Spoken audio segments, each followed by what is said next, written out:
안녕하세요. 저는 43살이고 슬아의 딸과 아들 각각 하나씩 두고 있는 여자입니다. 결혼한 지 어느덧 올해가 15년이 되었네요. 저는 28살에 시집을 왔습니다. 남편은 저보다 3살이 많은 31살이었고요. 신랑은 늦둥이 막내로 태어났습니다. 온 집안의 귀여움을 독차지하며 자랐죠. 그래서 저와 시어머니는 나이가 48년이나 차이가 나셨어요. 저는 치매에 걸리신 어머니를 9년째 모셨습니다. 어머니는 제가 시집 오고 6년 만에 치매에 걸리셨거든요. 이날 이때까지 9년 내내 점점 치매 증상이 심해진 어머니를 모시고 보살폈던 이유는 단 하나입니다. 시어머니가 제게 6년 동안 베풀어 주신 사랑, 그거 하나 때문이죠. 저는 제 평생에 저희 시어머니처럼 그토록 어질고 선한 사람을 본 적이 없습니다. 그런 어머니의 손에 자란 제 남편도 무척 선해요. 제 가정 환경은 정말 불우했는데 말이죠. 어머니의 잦은 외도로 인하여 제 어머니는 알코올에 의존하게 되었고 결국에는 알코올 중독이 되셨어요.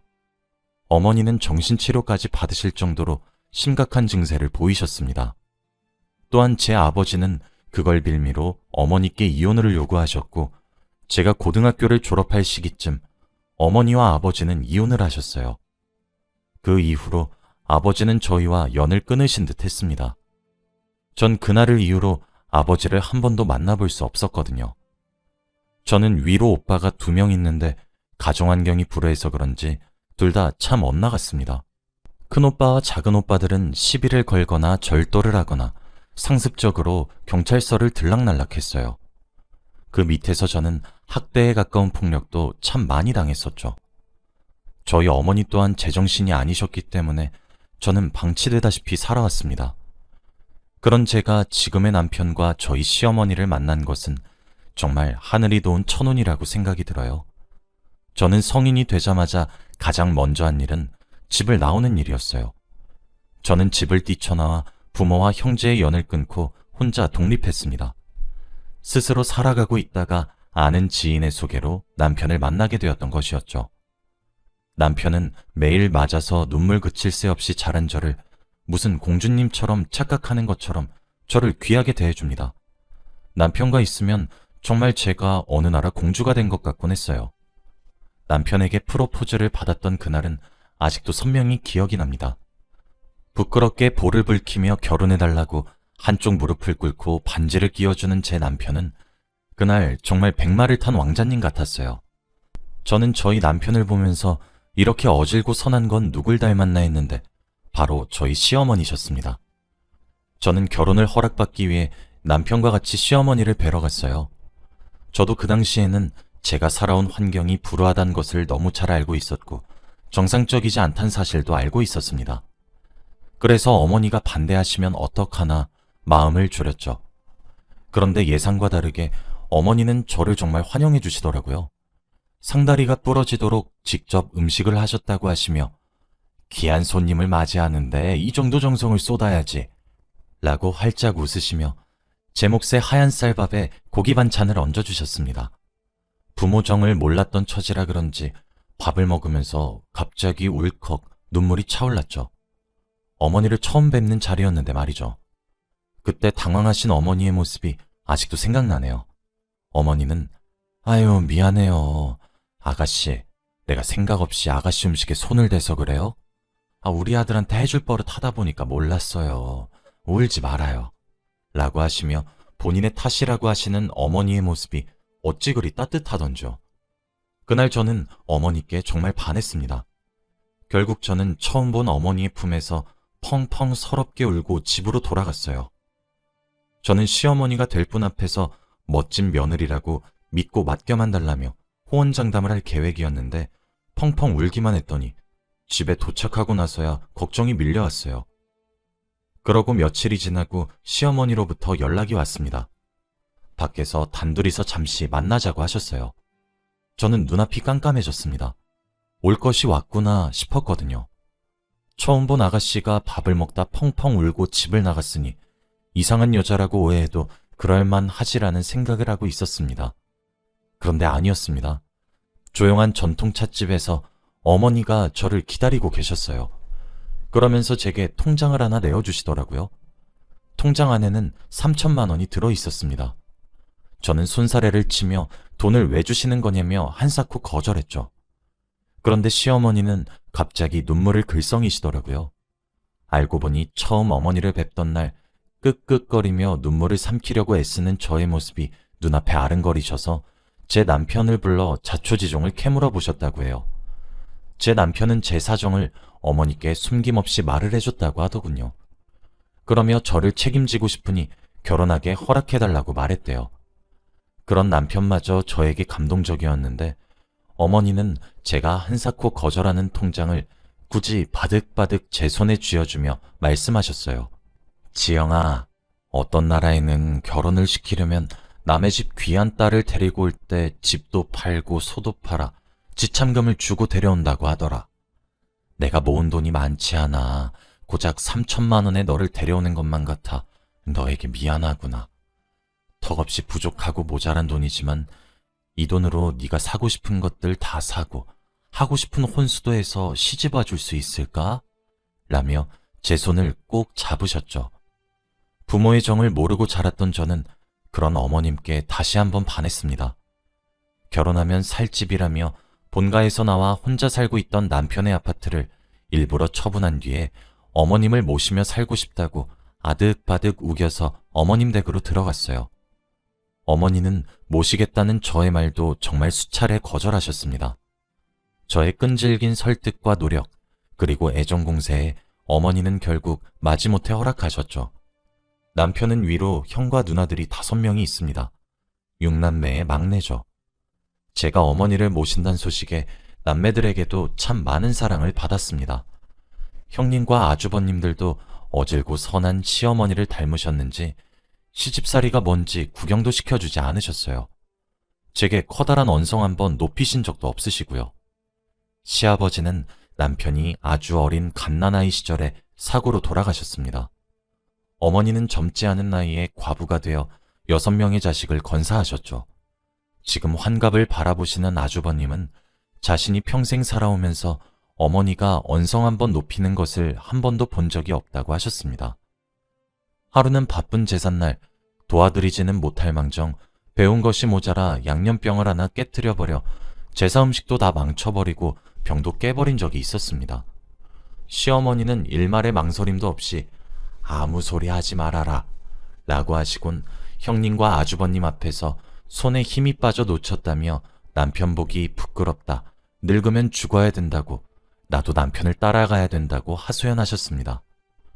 저는 그런 어머니의 한없이 커다란 사랑을 느끼며 살았어요. 어머니가 외출을 하시고 돌아오시면 항상 어머님 손에는 까만 비닐봉지가 들려 있었습니다. 제가 군것질거리를 참 좋아했거든요. 저는 아이스크림을 참 좋아했습니다. 밥 한 그릇 뚝딱 하고 냉동실에서 아이스크림을 하나 꺼내 쩝쩝거리고 먹고 있으면 이빨 다 상한다고 그만 먹으라고 등짝을 찰싹 때리시다가도 외출할 때 돌아오시면 항상 집 앞 슈퍼에서 제게 가져다 줄 아이스크림을 2봉다리씩 사들곤 귀가하셨었죠. 저는 그런 어머니가 참 좋았습니다. 결혼하고 2계절 정도 지났나? 어머니랑 저랑 신랑 이렇게 셋이서 술을 한 적이 있었어요. 그날도 제가 곱창이 너무 먹고 싶다 노래를 부르니 어머니가 곱창을 사와 직접 집에서 구워주셨던 날이었죠.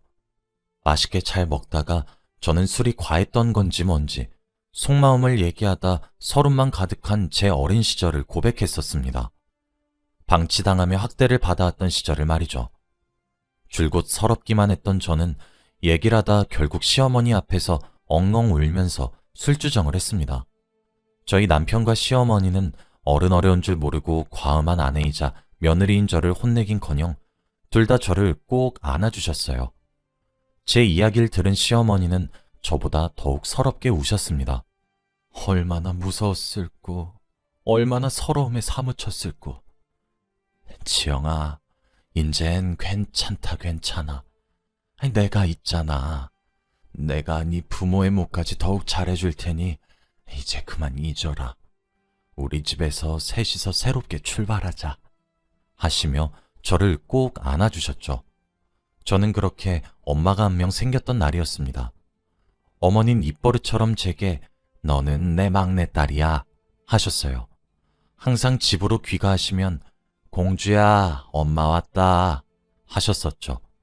그런 어머니는 제가 뭐가 그리 귀한 사람이고 소중한 사람인지 일 한 번 제대로 시킨 적이 없으셨습니다.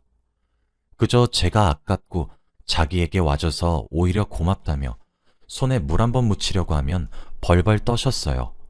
명절에 손님들을 맞이하거나 제삿날처럼 상을 차리게 되는 날이면 어머니는 항상 가장 마지막까지 밥을 드셨습니다. 제가 먼저 조금씩 치우려고 하면 아직 덜 먹었다고, 방에서 쉬고 있으면 치울 때 부르시겠다고 말씀하시곤 저 몰래 살금살금 설거지를 하시려곤 했죠. 그릇을 몰래 치우려고 하다 저에게 들키시게 되면 이런 것들은 원래 엄마가 하는 거다 라고 제게 안 주시려고 했어요. 그럼 저희는 서로 어머님이 이런 일을 왜 하세요? 저 시키세요 라고 하면 아니다, 이런 일은 엄마가 하는 거지 네가 왜 하려고 하니? 라며 옥신각신 실랑이를 하곤 했죠. 그럼 남편이 이런 일은 아들이자 남편이 하겠습니다 라고 말하면 어머님은 옳았구나, 그게 맞는 일이라며 저를 끌고 소파에 앉아서 같이 TV를 보곤 했습니다. 제 손에 제가 제일 좋아하는 아이스크림을 하나 쥐어주시고 말이죠. 정말 행복했습니다. 제가 아이들을 임신했을 때도 손대면 부서질까 전전긍긍 하셨어요. 둘째를 임신했을 적에 남편이 회사에서 출장을 간 적이 있었습니다. 그런데 그날 갑자기 몸살이 도졌던 건지 뭔지 잘밤에 열이 미친 듯이 오르더라고요. 자다가 갑자기 아팠던 것이라 어머니께 아무런 말도 못하고 그 새벽에 끙끙거렸습니다. 어머니는 나이가 있으셔서 귀가 어두우신 편인데도 제 작은 끙끙거리는 소리를 들으셨던 것인지 새벽에 놀라 달려오셔서 밤이 새도록 간호를 해주셨어요. 미지근한 물수건으로 제 열을 계속 식혀주면서 말이죠. 아이를 낳고 나서 친정이 없어 집에서 산후조리를 했습니다. 저희 어머님은 아이를 낳을 때마다 몇십만 원씩 턱턱 지불해서 값비싼 미역을 사오셔서는 직접 미역국을 끓여주셨어요. 몸이 무거워서 움직이지 못하는 저는 그저 죄송할 따름이었지만 어머님은 항상 내가 우리 막내딸 챙겨주는 건데 뭐가 그리 죄송해? 죄송해하지 말아라. 이 엄마 마음이 너무 서운해지려고 한다. 라고 하시며 제 무거운 마음도 덜어가셨습니다. 저는 그저 감사해요 어머니 라는 말만 되풀이했었네요. 제 인생의 구원자 같았고 그저 비처럼 느껴졌던 저희 어머님의 불행은 예고 없이 찾아왔습니다. 어머니는 정말 갑작스럽게 치매에 걸리셨어요. 치매에 걸리셔서 자기 이름도 사는 곳도 아무런 것도 기억하지 못하셨습니다. 그저 곱고 귀여운 어린아이가 되셨죠. 형제들끼리 모였고 누가 모셔야 될지 정하자는 얘기가 나왔습니다. 형님들은 형편이 너무 어려웠고 아주버님들도 사는 게 녹록치 않아 그저 요양병원에 간병인을 붙여서 모시는 것은 어떻냔 말까지 나왔었습니다.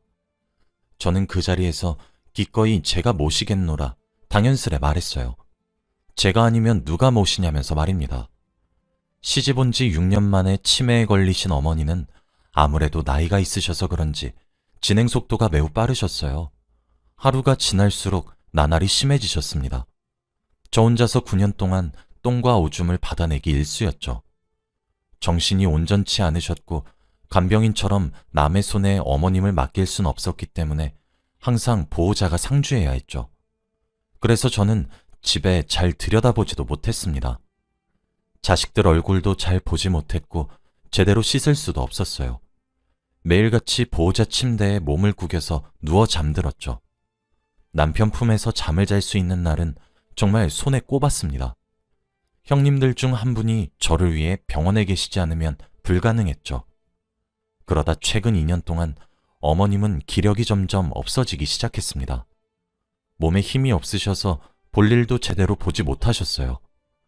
그렇게 힘든 병간호 생활이 매일같이 지속되었지만 하나도 힘들지 않다고 평생 이렇게 수발만 들어도 좋으니 내 옆에서 제발 살아만 계셔달라고 하늘에게 빌었던 이유와 이제 당신도 고생했으니 간병인을 고용하자는 남편의 제안에도 한사코 거절하고 내 손으로 어머니를 돌본 이유는 정신이 온전하셨던 그 몇 년간 올곧이 제게 베풀어 주신 사랑 때문입니다. 어떤 봄날 길을 가다 노란 개나리가 폈더라고요. 어머님 생각이 나서 가지를 하나 꺾어 보여드렸더니 제게로 받은 개나리를 다시 제 귀에 꽂아주시며 말하시더군요. 아이고 이쁘다. 이리 예쁜 아가씨는 네 집 딸입니까? 저는 웃으면서 말했어요. 저요? 저는 박덕순 여사님 딸인데요. 할머니도 딸 있어요? 했더니 있다 말고 나는 딸이 많지. 우리 지영이가 막내딸이고 위로 아들이랑 딸이 셋씩 더 있다우 하셨어요. 저는 깨달았습니다. 어머니가 입버릇처럼 막내딸이라고 하셨던 소리는 진심이었단 사실을요. 저는 막내 형님 다음으로 가슴으로 낳은 또 하나의 딸이었던 것입니다. 제게 공주라고 불렀던 말이 진짜 제가 어머님의 막내 공주였던 사실을 깨달은 저는 펑펑 울었어요. 저는 복이 많은 며느리란 사실을 스스로 뼈저리게 잘 알아서 어머니가 정신이 온전하실 때도 항상 감사했고 사랑했으며 잘하려고 노력했지만 후회가 되었습니다. 왜 나는 더 잘해드리지 못했던 건가? 왜 사랑한다는 말을 매일매일 해드리지 못한 걸까? 난 정말 어머니를 진짜 엄마처럼 여긴 것일까? 하루하루 후회가 되었죠. 병간호가 생각보다 몸도 마음도 지치는 일이라 지칠 때면 형편이 저희 집보다 어려워서 아등바등 사는 형님들이 왜 도와주시지 않는지 원망도 했어요. 그러면 안 되는 거였는데 말입니다. 말 한마디 한마디, 행동 하나하나가 사무치게 후회가 되더군요. 시간을 돌릴 수만 있다면 제가 더 잘해드릴 텐데 말입니다. 오늘이 어머님이 다시 남편 품으로 돌아간 지 꼭 7개월이 된 날이에요. 어머니가 돌아가셨던 그날 밤 잠을 자고 있으면 한사코 깨우신 적이 단 한 번도 없으신 어머니가 절 깨우셨던 처음이자 마지막 날이었어요. 눈을 비비고 할머님 무슨 일이세요? 라고 물어보는 제 손을 가져가셔서 5만 원짜리 한 장을 쥐어주시며 속삭이셨습니다. 오늘 아침에 옆 침대 할머니가 집으로 가고 보니까 바닥에 떨어져 있었다. 너한테만 주는 거니까 다른 사람들한텐 아무런 소리도 하지 말고 혼자서 맛난 아이스크림 사 먹어야 한다 하시더라고요. 곰곰이 생각해보니 그날은 아주버님들이 시간을 맞춰서 점심시간에 우르르 몰려오신 날이었어요. 새 형님들도 병간호하고 그러려면 잘 챙겨 먹어야 한다며 밑반찬들을 바리바리 싸다 주셨던 날이기도 하고 어머님 얼굴을 보러 오신 날이었죠. 저희 남편도 퇴근하고 저와 어머님 볼 겸 저녁 9시에 들렸었습니다. 그리고 집으로 돌아갔는데 아침 9시에 퇴원하는 할머니가 떨어뜨린 돈을 주우셔서 계속해서 가지고 있다가 본인 자식들이 아닌 제게 돈을 주신 거였어요. 눈에서 눈물이 방울방울 떨어졌죠. 훌쩍이는 저에게 어머니는 왜 우노? 아니 누가 그랬어? 라며 어쩔 줄 모르는 어머니께 저는 사랑한다고 수차례 말하고 고맙다고 말했습니다. 그리고 다시 어머님을 재우고 침대에 누워서 잠을 청했어요. 그러다 갑자기 낌새가 아주 이상했습니다. 혹시나 싶어서 어머님 심장에 귀를 가져다 대보니 뛰지 않고 있었습니다. 코에 손가락을 가져다 대보니 숨을 쉬지 않으셨죠. 제게 5만 원을 쥐어주신 그날 새벽 어머닌 돌아가셨습니다. 하늘도 어머니의 어질고 선한 심성을 아신 건지 돌아가시는 마지막 날 자식들 얼굴들 다 보게 해주시고 돌아갈 수 있게 해주셨습니다. 어머니 장례를 치르면서도 바쁘게 손님들을 맞아야 할 저는 울면서 쓰러지기를 5번 반복했고 그러다 장례식장에서 응급실로 실려가기도 했습니다. 그렇게 며느리인 저는 어머니가 떠나가시는 길에 게으르게 누워만 지냈습니다. 어머니를 발인한 날 형님들과 아주버님들 그리고 남편과 저는 오열했습니다. 어머님을 땅에 묻으면서 우리들은 우애 좋게 앞으로 잘 살 테니 걱정 말고 마음 편히 가시라며 그렇게 저희는 어머님을 보내드렸어요. 7개월째인 지금도 아직 정신이 안 차려집니다. 아직 중학생인 딸과 아들은 제게 엄마 힘내요 라며 매일 안아줘요.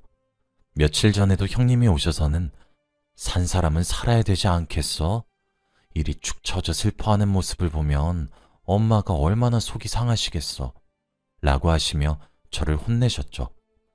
그 말을 들으니 정신이 번쩍 차려지더군요. 아직은 어렵지만 어머니를 보내드리려 노력하고 있습니다.